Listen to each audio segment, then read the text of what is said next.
Hi everyone, today we're going to be doing 2 rounds of notes, 2.1 which is all about logic problems and 2.3 which is about conditional statements. So start off here, it says inductive reasoning.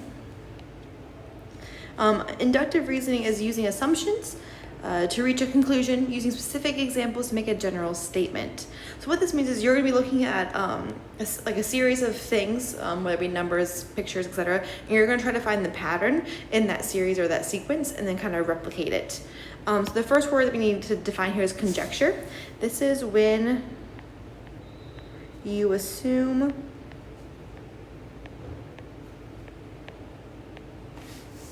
the pattern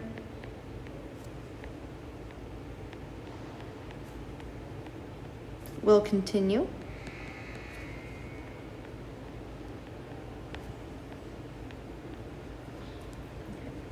And you make a concluding statement using that inductive reasoning.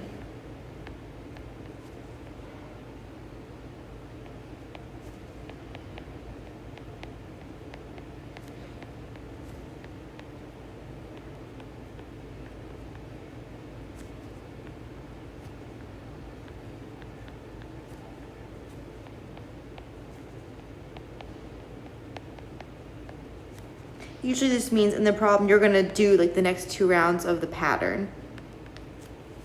So patterns, sometimes they're really easy to figure out, sometimes they're going to take a while. So I'm going to do the first 2 with you, and I'm going to set you free, and I'll write the answers out afterwards for all the other ones.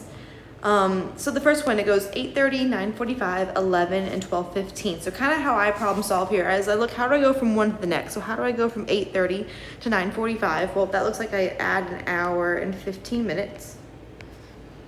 From 9:45 to 11, same thing, an hour and 15 minutes. From 11 to 12:15, same thing, an hour and 15 minutes. So I would think after this, I kind of see a clear trend that each time I'm adding an hour and 15 minutes. So to finish this up, I'm going to add an hour and 15 minutes to 12:15, and that would give me 1:30. I'm going to add another hour and 15 to the 1:30 to get 2:45. Sometimes they're quick and easy like that. Sometimes it's going to take a little bit more.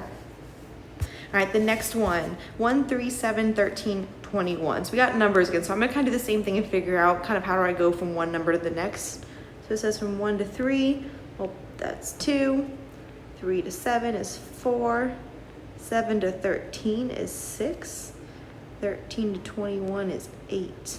So I look at this, we're not increasing at the exact same amounts, right? They're definitely different. It goes, we increase by 2, we increase by 4, increase by 6, increase by 8. So I would assume we're increasing by even numbers as they go up. So after 8, I think it should increase by 10. So I'm going to add 10 to 21 and I get 31.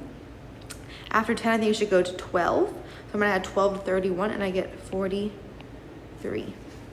What I want you to do, I want you to pause the video and I want you to fill in the rest or attempt to do problems 3 through 6 and see how you do. All right, hopefully you've paused this. Now what we're going to go through the answers. So if this one, I would say the pattern is just going to be repeating here. Because it goes from the top left corner, bottom right, bottom left, top right. It's going to repeat that pattern.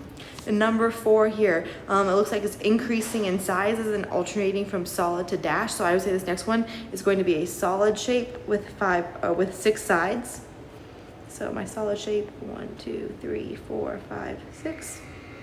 All right, and it's solid. I think the next one's going to be dashed with 7 sides.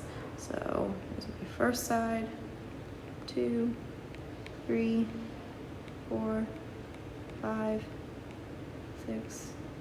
It's not the prettiest shape, but it has 7 sides and it's dashed. Number 5 is a tricky one. This one, you add the 2 previous terms to get the next one. So here's an example. If I do 1 plus 1, I get 2. If I do 1 plus 2, I get 3. If I do 2 plus 3, that gets me that 5.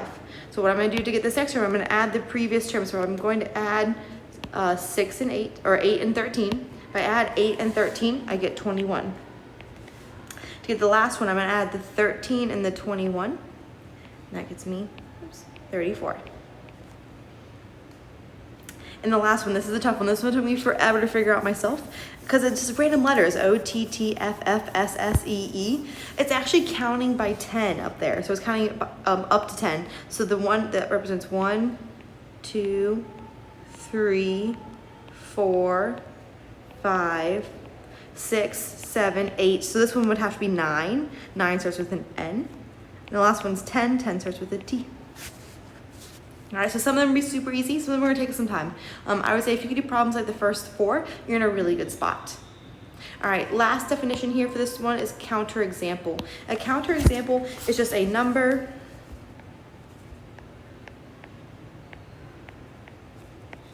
or a drawing or even a statement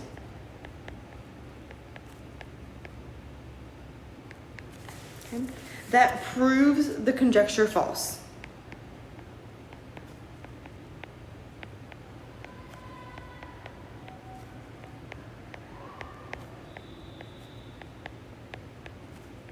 So for example, you're finding this pattern, you're trying to find one example that proves the pattern wrong. So here's an example. All prime numbers are odd. Prime numbers are something that you can't have factors besides 1 in itself. So some of the prime numbers are 1, 2, 3, 5, 7, 11, 13, etc. Now they're telling us that their statement is that all of them are odd. If you look at our list, do you agree that every single one of those numbers is an odd number? No, 2 is not. So 2 would be our counterexample there. All right, so now we're gonna keep going on to 2.3. These are about conditional statements. So we're gonna be writing a lot of if-then statements today, and they all kind of go hand in hand with each other. So the first thing, a conditional statement, this is kind of our starting point for all problems. A conditional statement is just an if-then statement. So you say, if something happens, then this will be the result. Okay. Your hypothesis, right? That's the phrase that goes after the if.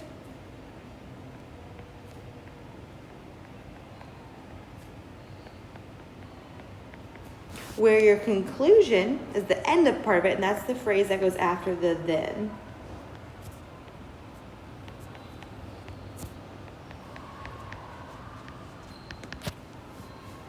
All right, so we're gonna do an example together. I'm gonna show you all of them. We're gonna talk about how we can tell if they're true or false. So we are only going to be focusing on the first 4, so conditional, converse, inverse, and contrapositive. You can cross off the very last one there, biconditional, and you can cross off this in symbols column. We're not gonna do that quite yet. So here is our original statement here. It says, we do not have school in June. So the first thing we do is we have to write that into a conditional statement. All right, so I'm gonna say, we're gonna start with the hypothesis, which is the one after the if. We're gonna say, that's going to, if we write this, we would say, if it's June, so if it is June, comma, then the rest of the statement was we did in June, the rest of it is do not have school. Then we do not have school. So there's our conditional statement. You can take that sentence. You could also say if we do not have school, then it is June. Either way works. Just for purposes, we're gonna start with this sentence. So in this sentence, our hypothesis, the thing that follows the if is it's June. Our conclusion, all right, which is usually what follows the then, is we don't have school.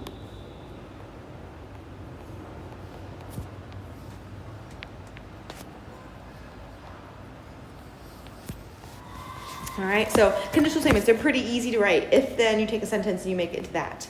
Everything else we do from here on out is going to refer back to this conditional statement. It is like the main thing we do.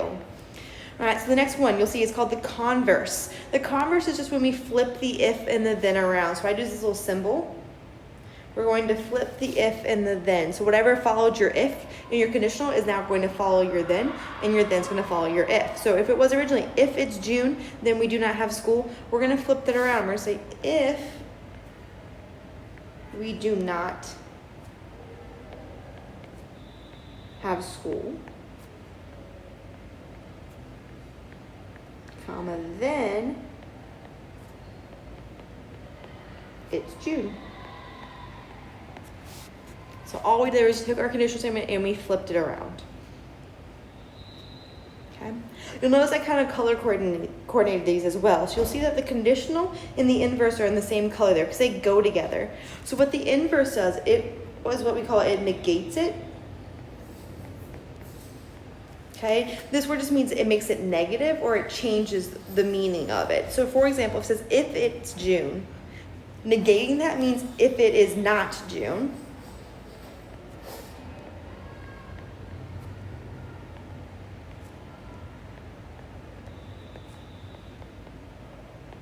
Okay. My original sentence was then we do not have school. We're going to negate that or flip it. So instead of saying do not have school, the opposite of do not have school is do have school. Okay, so this negates the conditional.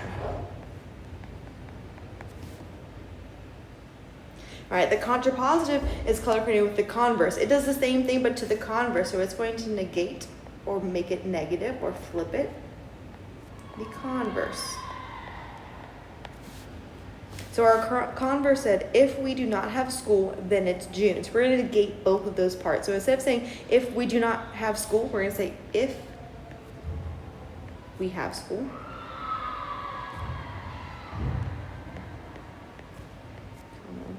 Then, originally said, then it's June. So now we're going to say, then it's not June. Okay. So your conditional is your starting point. You make your converse by flipping it. You make your inverse by making that conditional statement negative. And you make your contrapositive by making the converse negative. I know it's a lot to throw at you. You can keep using your notes to kind of refer to things too. That's totally okay. After you've written your sentence, you're going to figure out if it's true or false. And if it's false, they want you to give a counterexample, which just means an example that shows it doesn't always work.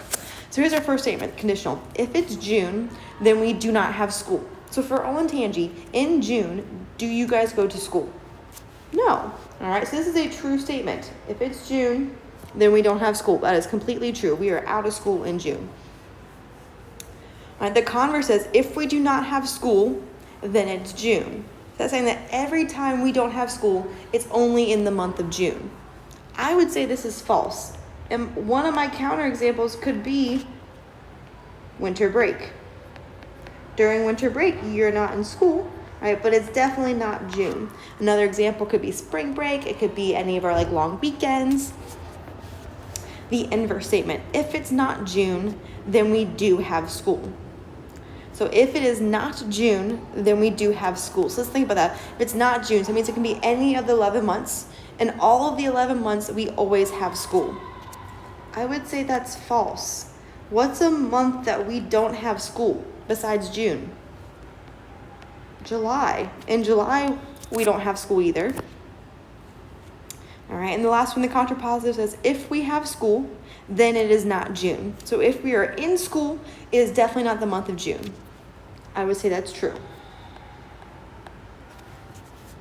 Perfect. All right, now we're going to try some practice of these. I promise you, the more you do it, the more you'll get better at it.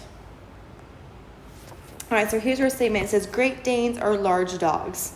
All right, so we're always going to start with our conditional statement here. That's our if-then. So I would say if it's a Great Dane. So if it's a Great Dane, comma, then it's large. Okay, so I took that statement, I added an if and I added a then. If it's a Great Dane, then it is large. Now what I want you to do is I want to look back at the front of this. I want you to go in the same order that we did before. So we did the conditional. The next we should do is the converse. And all we do there is we just flip the order. Let's scroll down. So this is our number one that we do. Then we're going to do the converse. Okay, the converse is just the flip to that. So we're going to flip the if and the then. So we're going to say if it's large. Oops. If it's large, then it's a Great Dane. If it's large, then it is a Great Dane. Perfect. All right, go back to our notes. So what's the next one? So we did conditional, we did converse. The next is going to be inverse. All right, the inverse just makes the conditional statement negative. So instead of saying if it's a Great Dane, we're going to make that negative by saying if it's not a Great Dane,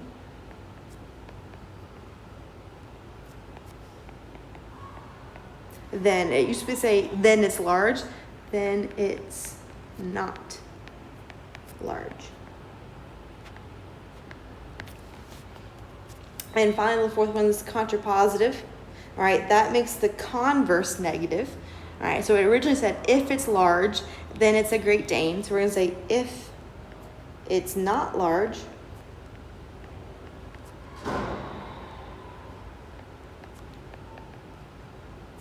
then it's not a Great Dane.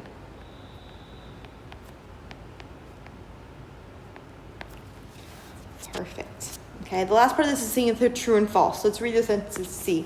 Our conditional says, if it's a Great Dane, then it's large. And we're thinking like grown up, like not a puppy Great Dane. So do you agree that Great Danes are large dogs? Oh yeah, true. It says, if it's not a Great Dane, so it's any other breed, all right, then it's not large. So any other breed, they all have to be small dogs, essentially. Is that true? No, there's plenty of other large dog breeds, all right? Plenty of them out there, like St. Bernards, all those things. All right, the third one here, the contrapositive, if it's not large, then it's not a Great Dane. So if it's not large, so if it's not a big dog, then it's clearly not going to be a Great Dane. I say that's true, because Great Danes have to be large. So if it's a small dog, it can't be a Great Dane. And finally, if it's large, then it's a Great Dane.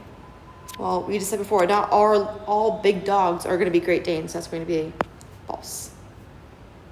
What I want you guys to do is I want you to do this one by yourself, example number 2. They give you the conditional statement. I want you to do the converse, the contrapositive, and the inverse. Do it in this order. So do the converse first, inverse second, and the contrapositive third.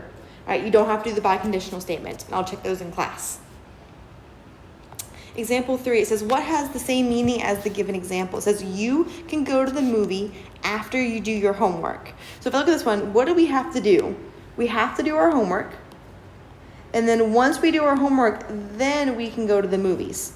Makes sense. It says, if you do your homework, then you can go to the movies after. That one sounds good. We're going to check the other ones, though. It says, if you do not do your homework, then you can go to the movies afterwards. Well, that doesn't make sense because we just told you that you had to do your homework in order to go to the movies. If you cannot go to the movies afterwards, then you did your homework. Well, we said again, if you did your homework, you got to go to the movies. That one's out. If you're going to the movies afterwards, then you did not do your homework. Again, we said you had to do your homework, so that's definitely not it. So I'd say our first example, all right, has the same meaning as that first one. Example 4 is we're going to be writing if-then statements. It says, I breathe when I sleep. So we have to make that into an if-then. So you can pause it, try to make it yourself. All right, I would say if I'm sleeping, comma, then I'm breathing. You could also say if I'm breathing, then I am sleeping. Either one would work for me. All right, we're going to do C here. Squares have 4 congruent sides. So if it's a square, comma, then it has 4. I'm going to use the sign for congruent sides. Awesome. Alrighty, and the last thing is talk about counterexample. Remember, a counterexample is just one example that says that it is not true. So it says, if Carl studies for at least 2 hours for the test, then he will pass it. We're trying to find one of the statements that says it's not true. It says, Carl studied for 30 minutes and passed the test. So is 30 minutes less than 2 hours? Yes. Did he still pass the test? Yes. This is not a counterexample. That just proves it true there. All right, B says, Carl studied for 3 hours and did not pass the test. All right, is 3 hours less than 2? Or is 3 hours at least 2 hours? No. Okay, so he studied for more than those 2 hours, which is good, which means if he studied for more, he should be passing it. It says he didn't pass it. So there's your counter example right there. Okay, the other ones he didn't study for at least 2 hours. That didn't work. And this one, he studied for 2 hours, which is what he usually wants to do, and he passed it, so that just proves it true as well. This one, sorry, I misspoke here. This one does not prove it true. He didn't study for enough time there. So B would be your answer.